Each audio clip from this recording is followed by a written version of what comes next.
theories and wage differentials, right? So before we delve into the topic, we must understand that what is wage and why we are discussing wages, and why do you think that wages should be understood by us when we study economics, right? So two very important factors is that wages is a reward for the labor, and labor is considered to be the most active factor of production, and labor is the combining force which brings together the technology part of production, land part of production, the natural atmosphere and other things.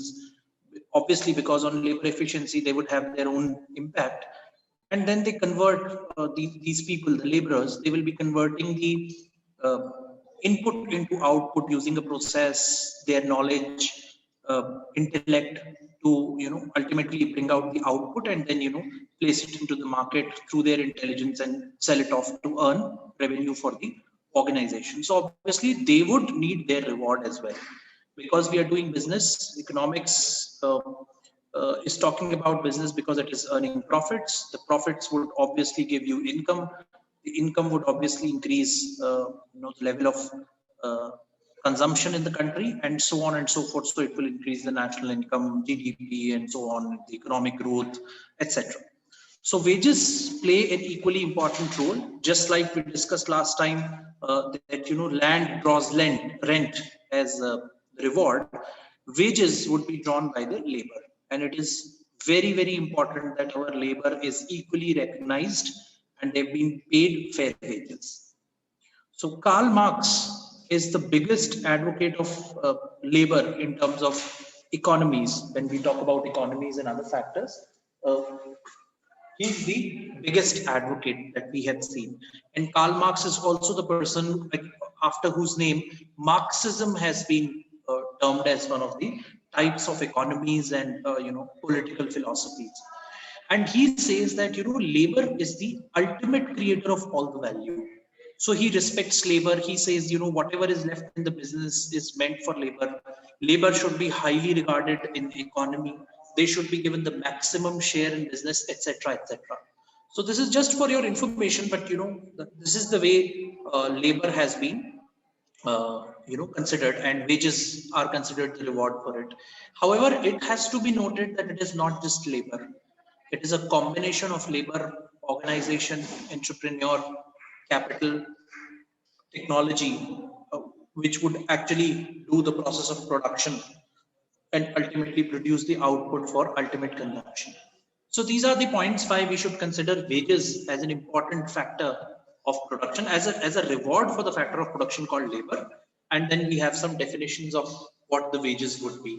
So it's not very difficult to understand these one-line definitions. They're quite easy to understand. However, there are a few concepts that we must understand. One is what is how wages are classified into different categories. So there are two categories which are in front of you. One is nominal wages or money wages, or the wage you would say, and the second category is real wages. So if you talk about money wages or nominal wage, it is the total amount of money that a labor would receive after the process of production as a reward. That is called nominal wages or money wages. And real wages are the wages which are available for the purpose of consumption. Now, how do I differentiate between nominal wages and real wages? So nominal wages is like, for example, you are receiving an income of rupees 10,000 every month. And real wages is that what part of it you are able to spend. Now, the real wages are impacted because of different types of situations. So real wages are relative, nominal wages are absolute. So 10,000 rupees you have received, that's your nominal wage. Now you have a loan to pay. Now there is dearness, महंगाई हो गई आपके आसपास, right? Petrol prices went up from 70 rupees, 75 rupees to 95. तो ये सारी चीजें आपकी नॉमिनल वेजेस के ऊपर इम्पैक्ट डालती हैं. They convert them into real wages, क्योंकि आपकी एक्चुअल कैपेसिटी जो 10,000 पहले मान लीजिए फॉर एग्जांपल 10 किलो ग्रोसरी खरीदने की कैपेसिटी थी, because of dearness, because of other environmental factors or things like that, that went down by 2 kgs. तो अब आप 8 किलो ही ग्रोसरी खरीद सकते हो, example. So that is what is real wages, that what you are able to spend. So are you able to really translate money into those wages which could be spent, and commodities and services can be hired or purchased for that purpose. So real wages में ये difference है. Now, what are fair wages? There is a third concept which comes to our mind, which is fair wages. As this word suggests, fair means justifiable amount of money that can be paid to the labor. So fair wages is somewhat, you can say, a mean or a median between money wages and real wages. कि economy में कितना production हो रहा है, economy में कितना profit हो रहा है, एवरीबडी क्या क्या कौन कौन लोग खरीद रहे हैं और कितनी महंगाई हो रही है, इन सारे फैक्टर्स को बैलेंस करने के बाद you should see that what should be the real wages for the person, and then you should adjust that factor and bring out. जैसे हर साल आप देखेंगे that government workers और जो government employees होते हैं उनकी salaries में increment लग जाता है. Similarly, you would say private organizations which are working, right, and those organizations are getting increment every year depending on the productivity and the quality of the output. So this is what is basically trying to adjust the real wages factor with the fair wages factor. कि जितनी महंगाई हो रही है आदमी उससे adjust तो करे. So that's the process of bringing in the concept of fair wages. Now there is a very small history about wages, and we know that very well that wages is what? Basically the monetary compensation or remuneration or a personal expense or a labor charge paid by the employer to an employee in exchange of the work done.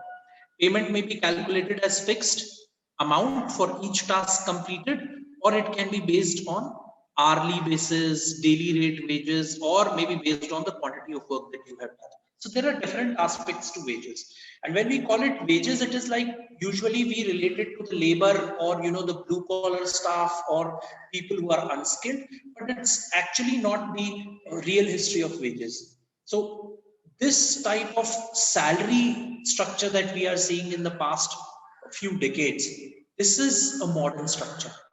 Earlier, when we talk about 1950s, 40s, and before that, usually people used to draw money on a weekly basis or a fortnightly basis. So there was nothing like a monthly basis, you would get this much amount, right? There was very less that kind of a culture. But now, of late, in the last 20, 30, 40 years, we have seen the development, and more number of people are able to draw monthly wages, irrespective of the type of production you are doing, the type of services that you're providing to an organization. Right. So this is what you would say, that the wages would differentiate with salary and things like that. And the way you are going to charge wages, if you will see, there are two types of wages.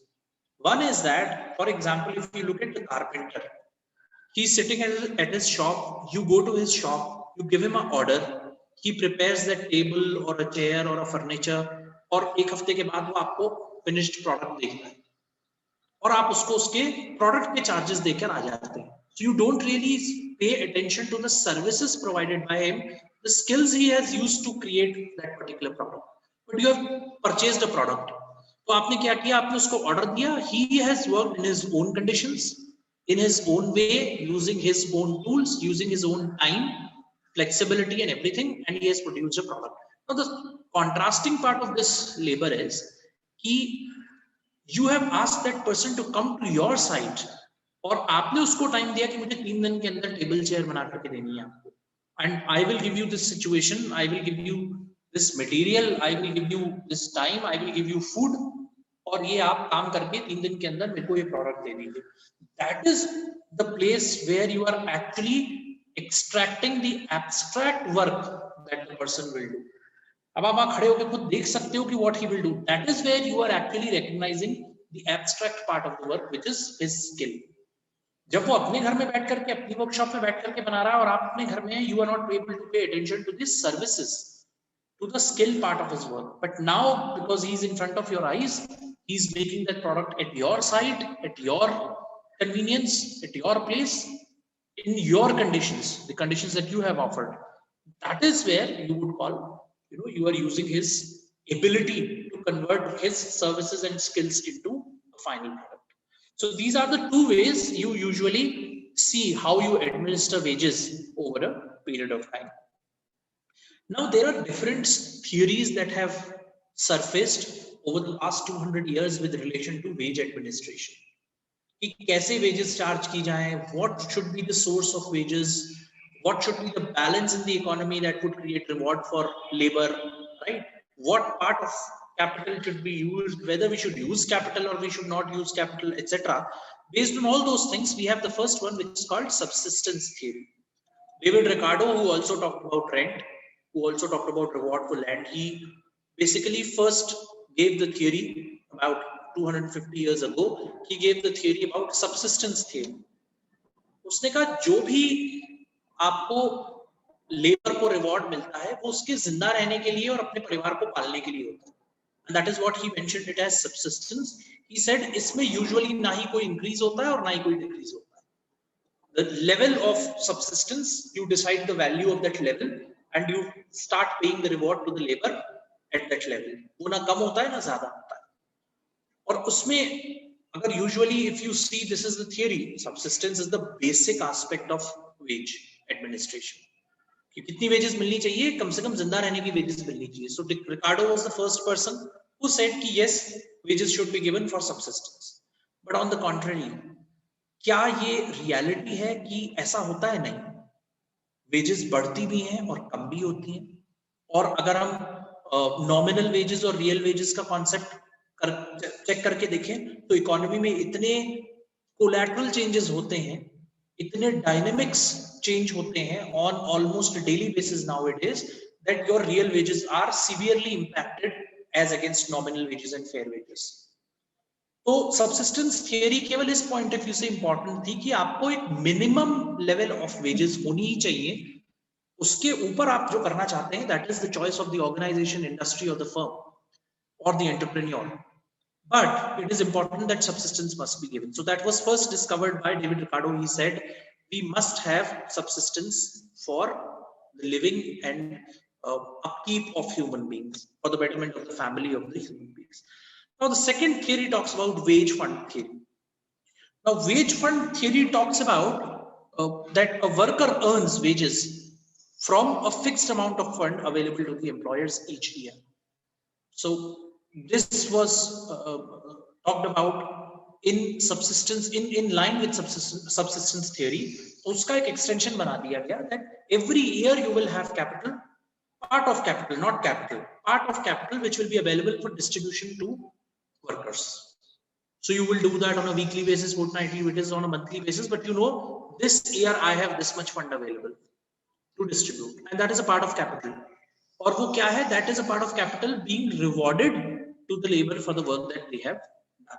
So wages depend at any particular moment on the magnitude of the fund or the capital appropriated for the payment of wages compared to the number of laborers. So what amount of fund you have and how many people are there, you basically divide it. अगर लोग ज्यादा हैं, population of workers is higher and your fund is stable, then obviously everybody would draw a little less. If your population is less and your fund is stable, तो आप हर किसी को थोड़ा थोड़ा ज्यादा दे सकते हैं. So laborers everywhere are devisers, capital is the dividend for them. Capital का वो portion जो wages बनता है is basically the dividend for them as per McCulloch. Now this is the kind of relationship which was defined for the first time between capital and wages paid to the labor and number of labor in the economy. So there was first time direct relationship established between the fund, obviously in brackets part of capital, to the workers. तो ये एक basic mechanism establish हुआ first relationship. और इसके अंदर एक और security, एक सोशल सिक्योरिटी दी गई कि कैपिटल अगर इन्वेस्ट कर रहा है इन्वेस्टर, एंटरप्रेन्योर, ऑर्गेनाइजेशन के अंदर, please ensure that you are respecting your labour and paying some part of it every year. Just like you are paying profits to yourself, just the way you are giving rent as a reward to land, just as interest that you will be paying for capital. Similarly, you should have something for the labor, because labor are the people who are working on the processes using their intellect, knowledge, wisdom to convert input into output. तो ये पहली बार establish हुआ. इसके अंदर subsistence theory include की. Subsistence theory was included within this wage fund theory. Then comes marginal productivity theory. It was given by two persons. One was an economist and one was a mathematician called John Clark and Philip Wicksteed. Wicksteed was a mathematician. They worked together on a model called marginal productivity theory, and this is the time by when we reached the year 1900, late 1800, kind of the last decade of 1800, where the mathematician and the economists they realized कि ऐसे आप हर किसी को कुछ एक amount का payment करते चले जा रहे हैं may not be very useful. You want to see the marginal productivity of each labor who is working on the capital, who is trying to use the capital to convert it into an output and earn revenue out of it. What is marginal productivity? Each product that you are generating, that additional unit is going to earn you additional revenue. अगर वो additional output generate हो रहा है और उससे additional revenue generate हो रहा है, that difference between the product x, the next product is x plus 1, then the difference between x plus 1 minus x is called marginal productivity. So each labor who is going to produce that x plus 1 minus x is going to be rewarded with marginal productivity wages, or marginal productivity theory was the same. तो अगर जो additional product मैं बना रहा हूं, if it is unprofitable, if it is not giving me profits, he would be given the same wages. But if the additional product that I am producing is going to give me profits, he will be rewarded more. और ये जैसे जैसे बढ़ता चला जाएगा, the marginal product value increases, I am going to increase the labor wages as well. So labor wages were working hand in hand along with the marginal product. If the marginal product is going up, it is going to draw more profit. Our wages are going to be slightly up compared to in some ratio which will be decided by the firm organization. But this theory was the first one which talked about productivity and quality. And this was also one of the most standing theories of the past. तो अभी आप देखें तो subsistence theory लगभग बंद हो गई, right? या wage fund theory लगभग बंद हो गई. This is one theory which has been working till date. जो भी आदमी ज्यादा प्रोडक्टिविटी के साथ काम करता है, ज्यादा एफिशिएंसी के साथ काम करता है, usually organisations recognise that person, reward that person with more amount of money, bonus, facilities, perks, etcetera. So this is one way that we moved on, and marginal productivity theory also became basis for bargaining theory as well. So we will study what is that bargaining theory, but marginal productivity theory became that one. Residual claimant theory. There was an American economist called Walker, Dr. Walker. He prepared a chart of what amount of capital is left after making payment of rent, interest and profit. Land को आपने reward दे दिया, capital को आपने reward दे दिया, entrepreneur को आपने reward दे दिया. Now what amount of capital is left? That is meant for wages, and that will be the reward for who? Labor. So he said residual amount that is left after making payment of rent, interest and profit is going to be claimed by the labor. Whatever amount, अब ये बहुत clear है कि जो भी amount बच गया है, that is meant for labor, because they are the actual people who are turning the input into output using their intelligence, physical labor, mental labor, etc. अब residual claimant theory is okay, क्योंकि बिल्कुल ऐसी theory veg fund theory भी है. Difference was at that time you before hand decide कि इतना fund लगेगा और इतने लोगों को मिलेगा. इसमें क्या कर रहे हैं आप? इसमें आप पहले सबको रिवॉर्ड दे रहे हो, जो बचा हुआ है वो यूज कर. That's the difference between the residual Clement theory of ways administration, while this theory says that theory was before hand deciding the part of capital which will be spent for wages. तो ये जो है residual claimant theory, but it fails to recognize the contribution of trade unions and bargaining capacities. इस theory की एक कमी ये थी कि इसने ट्रेड यूनियंस को या बार्गेनिंग पावर या collective bargaining power of industries को इग्नोर कर दिया कि लेबर अगर एक साथ एक स्टेज पर आ जाता है तो वो फिर ऑर्गेनाइजेशन से बार्गेन भी कर सकता है कि हमारा वेजेस बढ़ाया जाए, या रेसिडुअल क्लेमेंट कुछ नहीं होता, we want this much of fund. तो जितनी पावरफुल आपकी ट्रेड यूनियन होगी, जितनी पावरफुल आपका क्लेमेंसी होगी, उतना पावरफुल आपका स्ट्रक्चर होगा. बट इस थियरी में उसको इग्नोर कर दिया गया. So we are going to study that in the next one, which is called bargaining theory of wages. Bargaining theory of wages. So John Davidson, he is also a very popular economist. He came out with this idea that determination of wages is an extremely complicated process involving numerous influences that would interact to establish the relative bargaining strength of the parties. When I say parties, as a labor, I am having an association along with other laborers within the industry, outside the industry. हम लोग मिलकर के bargain कर रहे हैं किस party के साथ? ऑर्गेनाइजेशंस के साथ. ट्रेड यूनियंस कह रही हैं कि हम आपको सारी सर्विसेज देंगे, we will follow all your conditions, but give us this much of fund. अब उस फंड को हम कैश देंगे कि फैसिलिटीज में देंगे कि पर्क्स में देंगे, कि हम बोलेंगे नहीं हम आपको हॉस्पिटल का खर्चा नहीं देंगे, but we'll give you medical insurance, right?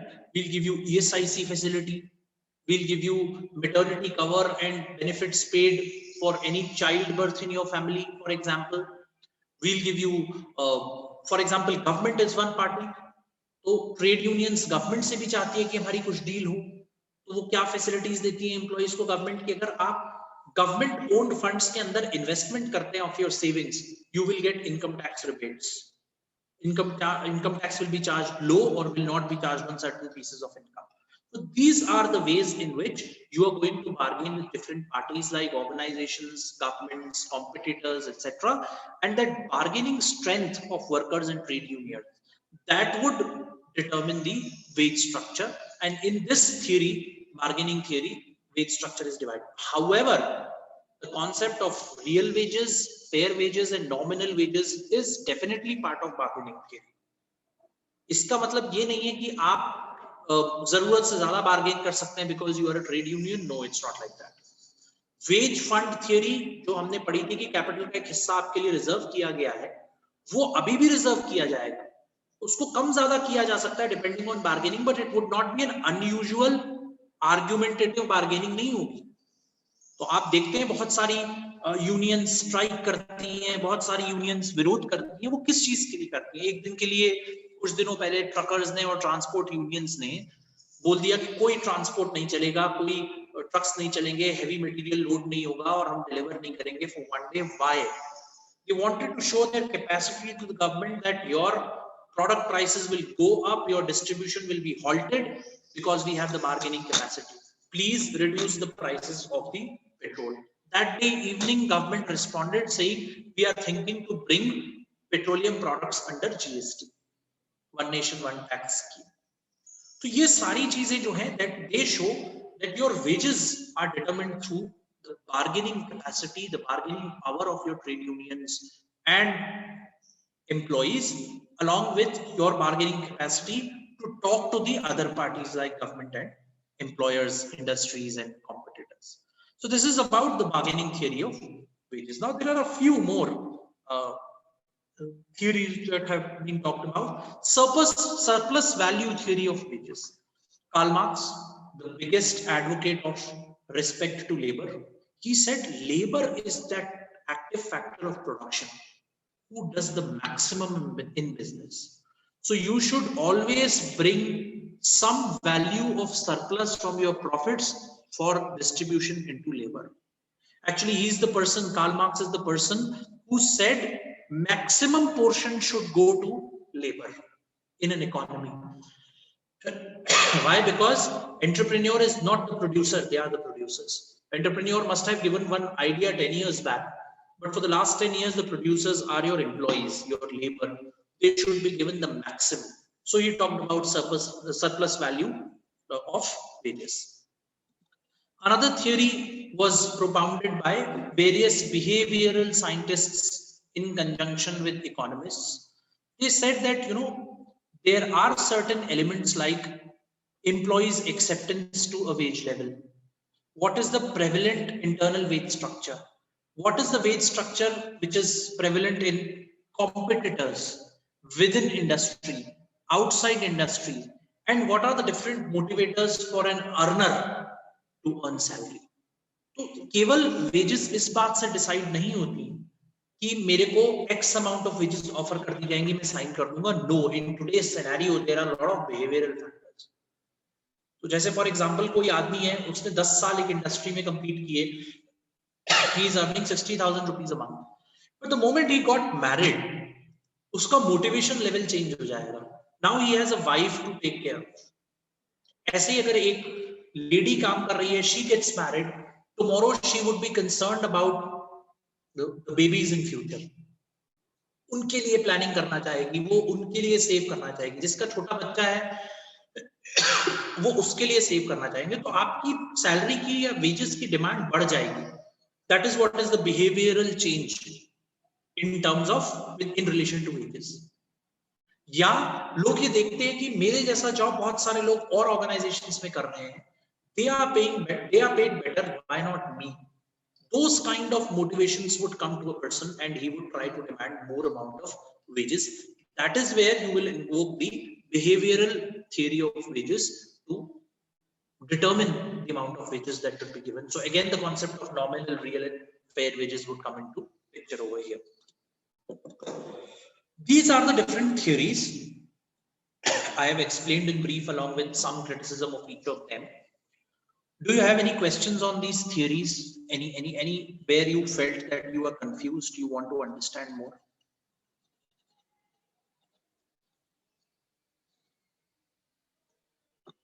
Both of you, you're fine with the theories? Yes, sir. Yes, sir. Okay. Then let me cover wage differential. What is wage differential and how do we work on wage differential?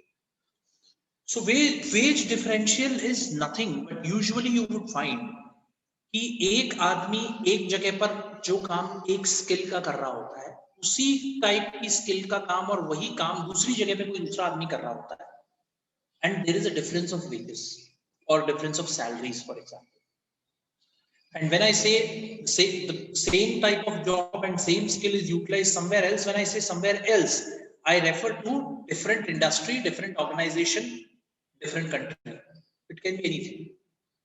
तो ये इसको veg differential बोलते हैं कि मैं मान लीजिए एक बैंकिंग ऑर्गेनाइजेशन में वाइस प्रेसिडेंट हूं फॉर मान लीजिए ऑपरेशंस, फ्रंट ऑफिस ऑपरेशंस या फ्रंट डेस्क बैंकिंग लोन्स का काम करता हूं। मेरी सैलरी मान लीजिए 1,50,000 रुपए है। The same person of loans and all, a vice president in another bank is earning 1,75,000 or 1,80,000 or 2 lakhs. This difference between the same job and same skill application in two different industries, two different firms, two different countries, etc., these are called wage differentials. Why do we have higher wage rate for the payment of wages for the same skill set for the same type of work for two different people? So that would depend on a lot of different things, like for example the geographical area, the type of job, the organization you are working with, right, the attractiveness or the challenges in the job, etc., etc. There can be different aspects, right? So why do we have wage differential? So we'll try to understand the importance of wage differential. So in economics, if you look at the labor, right, and the effort of the labor to analyze the relation between the wage rate and the unpleasantness or the risk or undesirable attributes of a particular job. So a compensating differential or a waging differential is also called the compensating wage differential, or equalizing the difference is defined as the additional amount of income that is given to a worker. तो अब veg differential इस point of view से बहुत important है कि क्या आप किसी ऐसी जगह पर काम करते हैं which is riskier, difficult, right, or very very challenging, not very common, unusual. Like for example, I will just quote one example, is that there are two truck drivers, right? Both are doing truck driving, both are 15 years experience or 20 years experience in the field of truck driving. One guy is driving the truck of Indian Oil Corporation with flammable oil in it, or petrol or diesel. The second guy is driving a truck with fruits and vegetables. किसकी salary ज्यादा होगी? ज्यादा salary होगी जो flammable item लेकर के चल रहा है, because his life would be at risk, but you have to do that job. कोई तो आदमी उस फ्लेमेबल लिक्विड को उठा करके एक जगह से दूसरी जगह पहुंचाएगा। What do you have? Can you do, आप एयरलिफ्ट कर सकते हो उसको? It would become very very costly. You getting petrol at 95-96 rupees a litre, अगर उसको एयरलिफ्ट करोगे बात बात पे तो that would become 500 rupees a litre. So that is where the compensating differential comes into picture. Truck दोनों चला रहे हैं, एक ही टेक्नोलॉजी, एक ही तरीके से ट्रक चला रहे हैं, सेम एक्सपीरियंस है, सेम दोनों के पास मोटर व्हीकल मैकेनिक का डिप्लोमा है. The point is that this guy earns maybe 1 lakh rupees a month, along with some insurance for the family, 1 crore rupees and things like that. The other guy who is carrying vegetables from one place to another is earning only 40,000 rupees a month, and he does not probably have an insurance cover like 1 crore. ये veg differential जो है ये बताता है that the type of job that you are doing. Compensating differential for an especially desirable job or one that provides special benefits. One that provides special benefits. So it is not important कि केवल आपको पैसे money form में ही ज्यादा मिलेंगे, facilities भी ज्यादा मिल सकती हैं.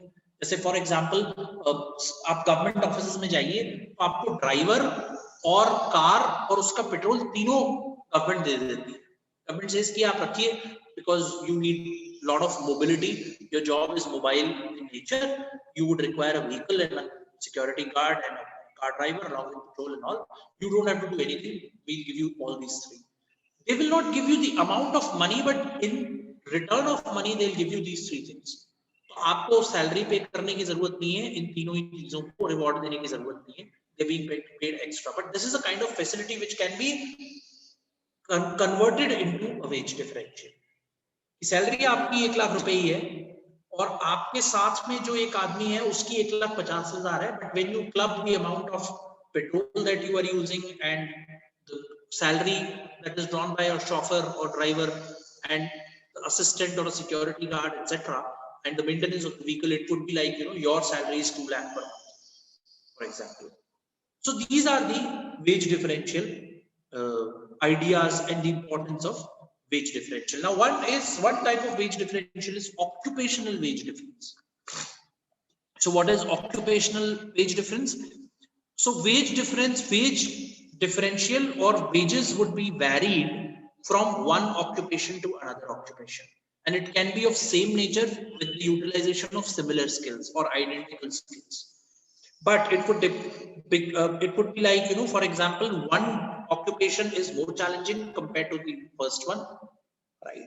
Or this occupation encourages employees to develop more amount of skills, new skills, become creative, innovative, and it offers a lot of promotional activities. It gives you a lot of perks and facilities if you do more production, right? तो वो job जो है वो ज्यादा veg draw करेगा compared to the job which is low on motivation, low on challenges, low on encouragement, etc. So skills nowadays have become very very important, very very important. If you are highly skilled, you are able to do a lot of work in an industrial organization. You have been transferred from one department to another, but you have been able to deliver because of your skills. और आप बार बार gain कर रहे हैं, नई training ले रहे हैं, नई एजुकेशनल डिग्री है आपके पास, नए स्किल्स मैट्रिक्स हैं आपके पास, तो आपका जो वेज एडमिनिस्ट्रेशन होगा वो हायर होगा compare to other employees. So that's where you call occupational difference. Inter-firm differential. Now this is a very good example these days. Mobile बनाने की बहुत सारी कंपनीज हैं, एप्पल, सैमसंग और ये मी करके एक ऑर्गेनाइजेशन है, I don't know what, Xiaomi शायद नाम है उस ऑर्गेनाइजेशन का. And there are couple of more organizations like Oppo, Lava, जो चाइनीज कम इंडियन ऑर्गेनाइजेशंस हैं. If I am working with Oppo या Xiaomi for example and I am working with Apple, do I really see an inter-firm differential? Yes, I do that. It is the inter-firm differential because Apple has better market exposure, quality product, brilliant technologies they're using. They're more innovative. People over there are educated, skilled, application based, and their intelligence and wisdom has been used to the maximum. That is why if you are employed in Apple, there is a higher wage differential when you calculate that and compare that with some other organizations like Xiaomi. Even if you go to Microsoft today, Microsoft, which is which has got Nokia के phones को बनाने वाले का भी wage differential निकल आएगा Apple के comparison, because Apple is of that type of firm. So what are those factors? So technological advancement, managerial efficiency, financial capability, the firm's age and size, sustainability of firm in the market, right? Availability of raw material, power and transport facilities, and what all facilities you give to your employees. And you look at Apple, for example, उनका office ही एक तरीके का घर है. You get beautiful restrooms, beds to sleep in the office, canteen full of free things to eat. McDonald's का burger, quality का burger आपको free मिल जाता है. So why do you want to work with organizations like Apple? But they demand occupational difference.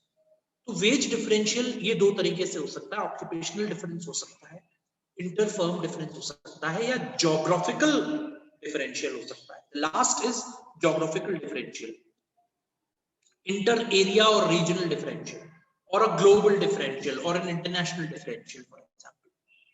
तो India में अगर आप जाकर के देखेंगे तो अगर आप wage differential देखेंगे तो एक कैटेगरी हो सकती है the number of people who are working in the private organizations and government organizations. What is the wage differential? So you would see a contrasting nature of things. A person who is a chief secretary of the state government or secretary to the government of India, जो IAS officer होता है, उसकी highest rank हो सकती है, वो वैसे उसकी सैलरी 1 या 1.5 लाख रुपए पर मंथ हो सकती है. But if you look at the facilities and other things and you count them together and put them into a basket, वो शायद 5 लाख रुपए महीना बन जाए. उनको सिलेंडर्स मिलते हैं, फ्री ट्रैवल होता है उनका, वो ट्रैवल करते हैं बाय एयर, एग्जीक्यूटिव क्लास में, फर्स्ट क्लास एसी से ट्रैवल करते हैं. They don't have to pay for that. Cars मिलती हैं उनको, petrol is funded, they have 4 security guards, 5 assistants, ये वो, ऑफिस, कैंप, घर पे टेलीफोन, वहां telephone, and all of them free LPG gas cylinder, what not. मतलब I am just speaking a few things. So that is how you can see what is the wage differential. But within central government and state government, you can see a wage differential of people who are working in the capital city of the state or India, Delhi, for example, and the other cities of the country. So that is where you can see wage differential, right? So it's a geographical or regional wage differential. Inter-industry wage differential. Now, as I said, in the case of Apple and Xiaomi, that's an intra-industry differential. Inter-industry differential is like, for example, production वाला आदमी जो mobile phone बना रहा है, for example, the production engineer or the production manager, for example, who is supervising the production floor for a mobile company like Apple or Xiaomi, उसका wage differential हो जाएगा with somebody who is working in the field of telecom as a network manager. Airtel के अंदर काम करने वाला network manager who is managing the towers which have been installed for the purpose of distribution of waves, उसकी maintenance में काम करने वाले इंजीनियर की तनख्वाह में डिफरेंस आ जाएगा. Why? Because वो मोबाइल बनाने वाला काम कर रहा है. That is a physical product. This is a wave product. You cannot see the form of it. It's an abstract product. So that's where the skilled worker is working in the production as a production manager on the Apple phone production floor. And there is one person who is working on the distribution of waves with the maintenance of various towers in Airtel. They would be having a different kind of wage structure, and that is where you call them inter-industry wage differential. Personal wage differential, obviously we do not have to mention all of this. A lot of times when we work for an organization, हमको लगता है मेरा काम और मेरे बगल वाले का काम एक ही है, पोस्ट भी एक ही है, कोई प्रॉब्लम नहीं है, लेकिन इक्वल पे नहीं होती है. So there is a lot of times we see the organization कहती है equal pay for equal work, और normally एक industry trend है हमारी कंट्री के अंदर. अगर आप equilibrium निकालेंगे और आपके ग्राफ्स जो बने हुए हैं बुक में, उसमें भी अगर आप देखेंगे तो supply of labor becomes less for women, while for men it is more. Why? Because कई मौकों पर देखते हैं कि women जो है वो छुट्टी ले लेती हैं because of maternity leave. तो एक बहुत नॉर्मल ट्रेंड है, because of maternity leave the supply goes down, the demand is same, and when the supply goes down the wage differential comes into picture. women का जो wages administration है वो lower level का हो जाता है और men का उतना ही रहता है, demand भी उतनी, supply भी उतनी, वो ऊपर रहते हैं और इनका equilibrium नीचे आ जाता है. So that's where you call it a personal wage differential, right? So this is also one of the reasons behind wage differential. So that's all I think that I have to cover today for wages theory and wage differential. Now if you have any questions you can please ask. No, sir. Okay, good. मतलब समझ में